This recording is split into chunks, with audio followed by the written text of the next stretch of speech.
Cette vidéo est en collaboration avec Starfrit.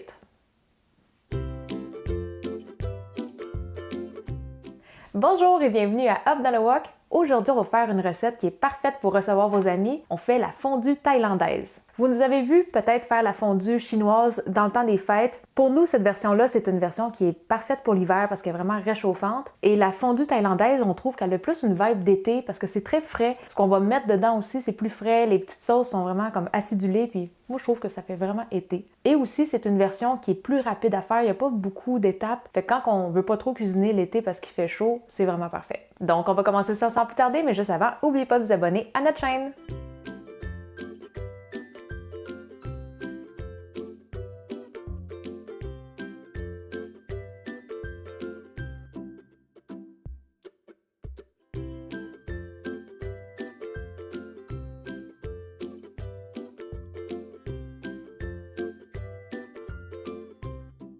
La première chose qu'on va faire, ça va être la poudre de riz grillé, parce que ça, c'est un ingrédient qu'il va y avoir dans le bouillon et dans la petite sauce. On s'en sert pour amener un bon goût grillé de plus, mais aussi c'est pour amener de la texture à la sauce pour la rendre un petit peu plus consistante. Pour faire cette poudre-là, on va avoir besoin de riz gluant. Si jamais vous n'êtes vraiment pas capable d'en trouver, vous pourriez prendre du riz jasmin, ça va faire aussi. Pour le riz, on va avoir besoin de 1/4 de tasse qui est environ 50 grammes. Et le deuxième ingrédient qu'on a besoin, c'est des feuilles de lime café qu'on va faire chauffer avec le riz. On a besoin de 6 feuilles. Moi, j'aime ça utiliser des feuilles de bonne taille. Là, aujourd'hui, elle est quand même assez petite, fait que j'en ai pris 8. Mais vous pourriez en mettre plus ou moins, là, c'est vraiment au goût, ça.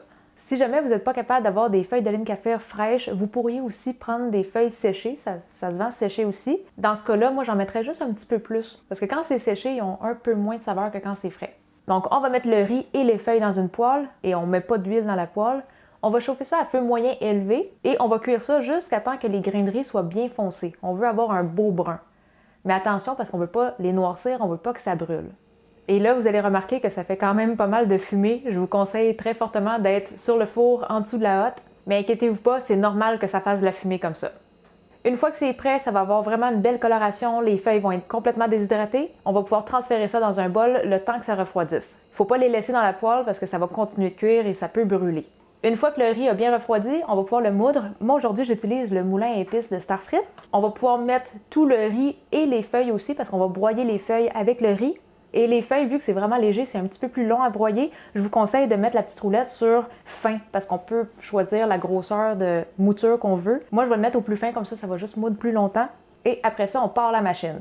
Et ce que j'adore avec le moulin à épices de Starfrit, j'avais pas ça avec mes autres avant, c'est que le récipient de métal s'enlève.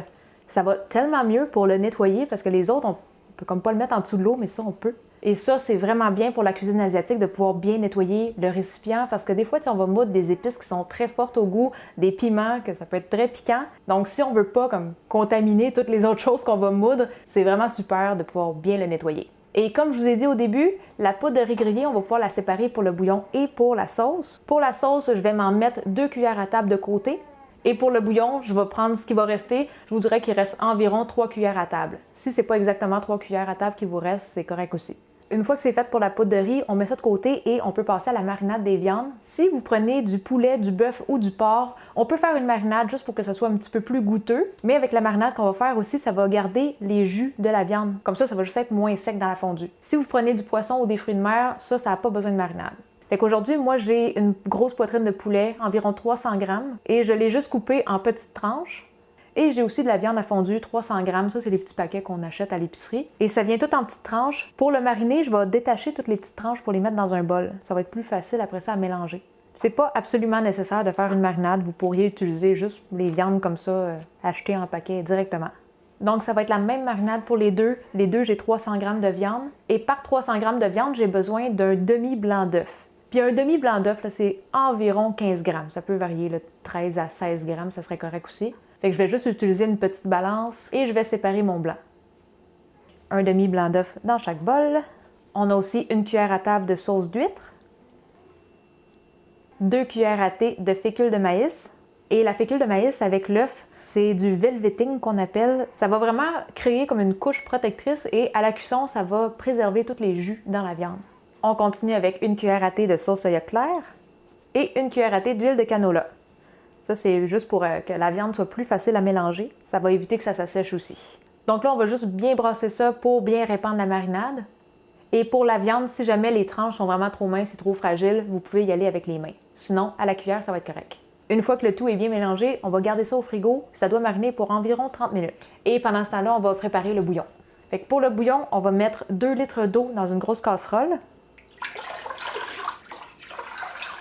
Et vu que c'est une version rapide que je fais aujourd'hui, je vais mettre 3 cubes de bouillon de porc. Vous pourriez aussi utiliser directement 2 litres de bouillon de porc maison, mais si vous faites ça, il va falloir le saler selon vos goûts.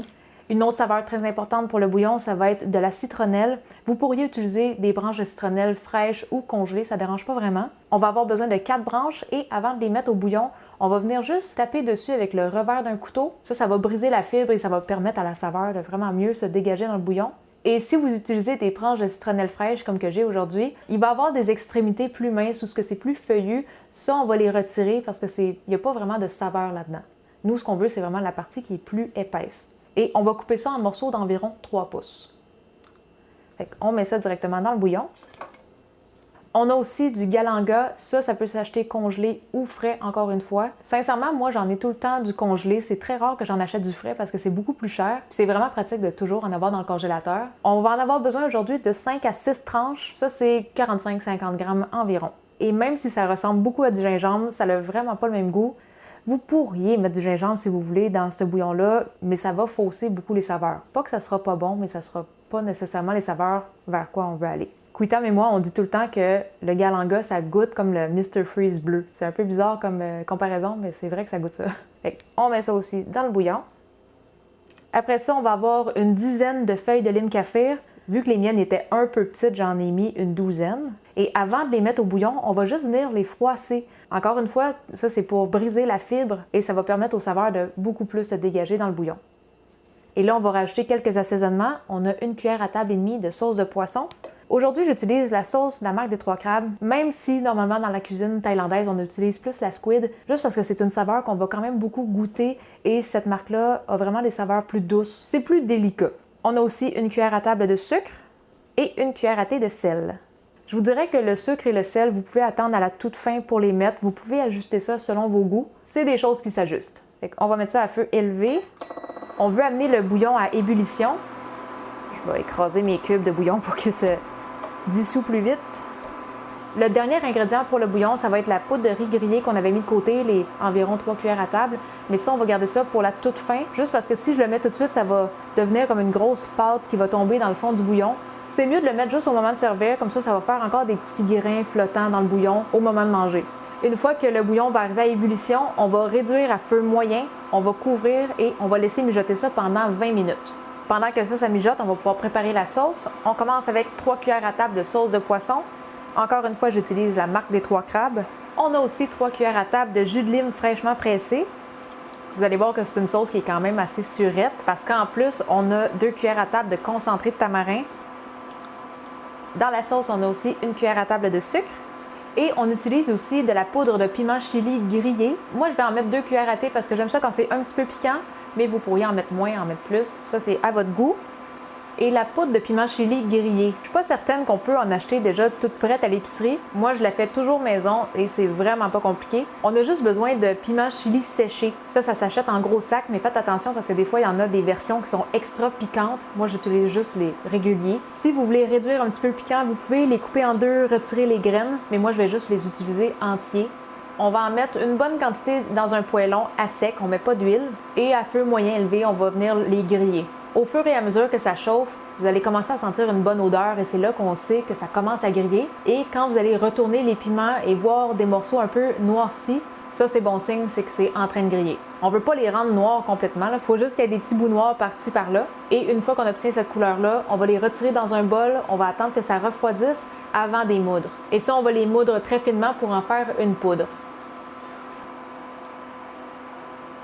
Et pour continuer la sauce, on a aussi une branche d'oignon vert qu'on va hacher finement. On a aussi un petit peu de coriandre fraîche. Ça, si vous n'aimez pas la coriandre, vous n'êtes pas obligé d'en mettre. Vous pourriez mettre un petit peu plus d'oignon. Mais moi, je vais mettre 1 cuillère à table de coriandre haché finement aussi. Donc là, avec un petit fouet, on va bien mélanger le tout. Et nos 2 cuillères à table de poudre de riz grillé, on va les garder de côté. On va le mélanger à la sauce vraiment juste au moment de servir. Si on le mélange tout de suite, la poudre de riz va tout absorber le jus et ça va faire une sauce très pâteuse. Fait que pour tout de suite, on va mettre ça de côté. Et pendant qu'on attend que le bouillon finisse de mijoter, on peut préparer tous les petits légumes qu'on va servir. On peut aussi préparer les nouilles. Et pour les nouilles, ce qui est le plus souvent servi, ça va être des petites vermicelles d'haricots comme ça. C'est les petites nouilles qui deviennent transparentes quand on les cuit. Ça, pour les préparer, c'est vraiment pas compliqué. On va juste les laisser tremper dans de l'eau température pièce pendant 10 minutes. Et après ça, on va aller les égoutter. Et pour que ce soit plus facile à servir, on va séparer les nouilles en faisant des petites mottes. Donc, je vais juste m'en prendre une petite portion et la rouler sur elle-même. Et là, pour les légumes, vous pouvez y aller avec les légumes de votre choix. Un classique, ce serait d'avoir des petites pousses de bok choy. Ça, c'est tout le temps bon dans une fondue asiatique. Hey, j'en ai jamais eu des petits comme ça. Moi, les bok choy, je vais tout le temps les couper en 2 avant de les nettoyer. Parce que quand ils sont coupés en 2, c'est beaucoup plus facile d'aller nettoyer entre chaque couche. Et une autre bonne alternative, si vous ne voulez pas utiliser du bok choy, du chou napa, ça fait bien aussi. Il faut juste couper les feuilles comme en gros morceaux. Dans les fondues asiatiques, il y a toujours des champignons. Nous, on y va souvent avec les king oyster et les shimeji. Des fois, on va prendre aussi des enoki. Je vous dirais qu'on y va selon les rabais de la semaine. Fait que pour les king oyster, on va juste faire des tranches minces. Vous pouvez les faire à l'épaisseur de votre choix, mais écoutez, me demander des faire très minces. Et les shimeji, bien là, je vais juste me prendre à peu près le tiers du paquet. On va couper cette base-là. Puis après ça, ce qui reste ici, je vais juste le défaire comme en petits paquets comme ça. C'est plus facile à gérer dans le bouillon si les mini champignons ici sont encore attachés à un plus gros. Sinon, on les perd un peu. Un classique que moi je mets toujours dans mes fondus, c'est des racines de lotus. Moi, je les achète congelées parce que c'est moins dur à préparer. On a juste besoin de les faire tremper dans l'eau pour les faire dégeler. C'est déjà tout pré-nettoyé. Et là, mon bouillon a mijoté pendant 20 minutes. On va fermer le feu. Et là, vu que nous, on va servir dans 5-10 minutes, il nous reste vraiment pas grand-chose à préparer, on va tout de suite mettre la poudre de riz grillé. Là, on va juste brasser tout ça. Fait que le bouillon, il est prêt. Je vais juste aller le mettre sur le four le temps qu'on finisse de préparer nos légumes, puis après, on est déjà prêt à servir. Après ça, moi, je vais utiliser une patate douce. Vous pourriez aussi utiliser de la courge ou des carottes. Moi, normalement, je vais juste choisir un des choix orange et c'est souvent de la patate douce que je prends. Fait que je commence par l'éplucher et après, on va faire des petites tranches minces.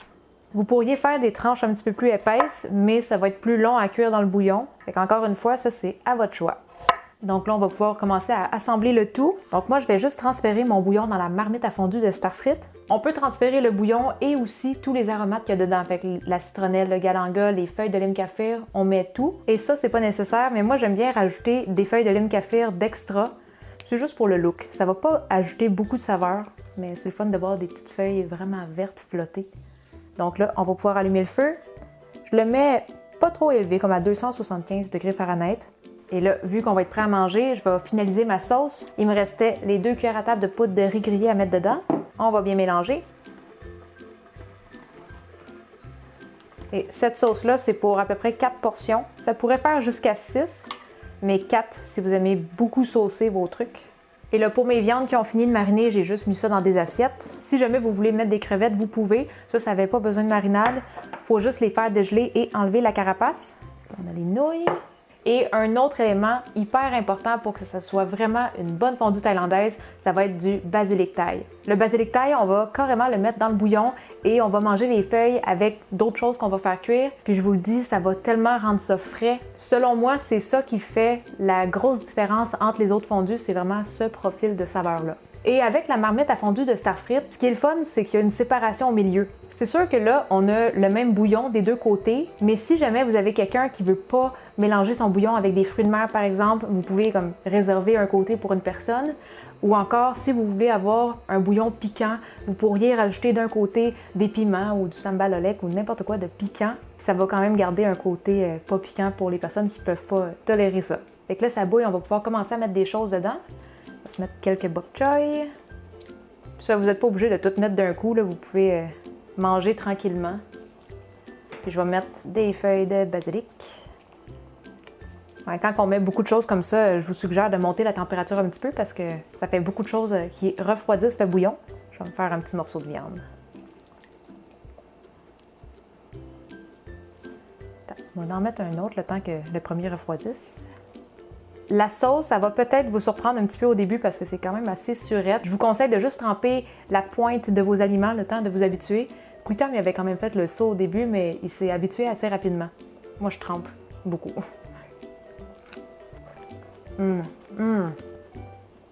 Ah, elle est bien piquante aujourd'hui. Sérieusement, la viande fondue qu'on achète dans les petits paquets comme on a utilisé aujourd'hui, normalement, c'est assez sec, mais avec cette marinade-là, c'est tellement juteux. Là, on va faire cuire des petites nouilles. On va juste les tremper comme ça. Ils sont déjà assez ramollis, fait qu'on les met quelques secondes. Avec les nouilles, qu'est-ce qui est le fun, c'est que ça absorbe beaucoup de bouillon, fait que c'est assez goûteux. Mais là, elles sont vraiment bouillantes, je vais attendre un petit peu. On va piger dans le bok choy. Je vais aller me chercher aussi les petites feuilles de basilic, parce que comme je vous dis, ça ajoute tellement à chaque bouchée quand on les combine avec une bouchée. Fait que le basilic, j'aurais pu le mettre avec la viande, j'ai juste oublié de le faire. On peut aussi le mettre avec tous les légumes, fait que je vais le mettre avec le bok choy.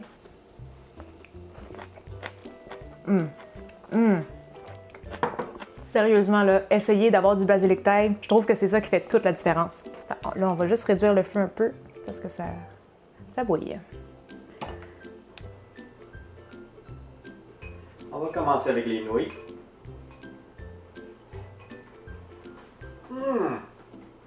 Les saveurs sont tellement bonnes. Puis oui, un petit bout de feuille de basilic thaï avec des nouilles, c'était incroyable. Je vais essayer la viande maintenant. Oh! Un vrai punch de saveurs exotiques. Excellent! Avec le mijotage, ça va réduire beaucoup. Fait que si jamais vous voyez que le niveau de liquide baisse, vous pouvez juste rajouter de l'eau au fur et à mesure parce que sinon ça va devenir trop salé. Et à la toute fin, quand vous avez fini avec la fondue, vous pouvez quand même boire le bouillon si vous l'avez dilué avec un peu d'eau. Ça va être très très bon. Fait que j'espère que vous avez aimé cette recette et si vous avez besoin de la version écrite, ça va être sur notre blog et on va vous mettre le lien juste en dessous de la vidéo. Si vous voulez avoir les mêmes articles de cuisine Starfrit que j'ai utilisés dans la vidéo, on va aussi vous mettre les liens sous la vidéo. Et si vous aimeriez nous poser des questions, la meilleure place pour ça, c'est le groupe Facebook Cuisine asiatique fait maison. N'oubliez pas de vous abonner à notre chaîne YouTube et sur ce, on se dit à la prochaine. Bye bye!